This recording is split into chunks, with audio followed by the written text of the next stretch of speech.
Okay, let's talk about some things from that video because I realize many things can be taken out of context. Dash doesn't like that trailer because he's claustrophobic, so I've started leaving the divider open. Problem solved. The stressed eye, I already talked about that. We were there to see if something was wrong, and if we were ready, we were obviously not. I brought up the fact that to get him in the gate, he went in great. I didn't have to hit him. I never hit my horses.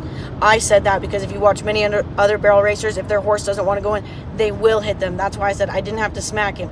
I realize that could be taken out of context, but I do not use an over and under. I have in the past. Before I became like an equine welfare advocate, I don't do that anymore. I said it because many barrel racers will do that. I don't do that. And I've talked about it on my other social media platforms, but not here. If my horse does not want to go in, and if he is blatantly refusing the gate, backing up and says, nope, then we're not doing it. Then I'm not going to make him. I'm not going to sit there and spur the shit out of him. I'm not going to sit there and whip him. I actually did take my spurs off. So there's that. There's some context to that video.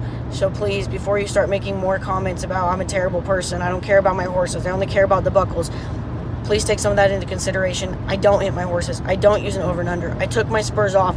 I do not use spurs as a way to abuse or to make a horse go forward because that's not what they're made for. Dash didn't like the trailer because he's claustrophobic. We solved that problem. And yes, he's been to the vet for many, many things. Something's still not right, so I have not continued to ride him at all. Could I ride him? Yes, but I know that's not fair to him because if he's he's not obviously in pain. Only somebody that knows what they're looking for would know that he's in pain, and I know that he's in pain, so I haven't ridden him at all, even since taking him to the vet the last time, which go watch that video. So please be kind. You don't know what you're actually saying to somebody, especially if you haven't done your research on them.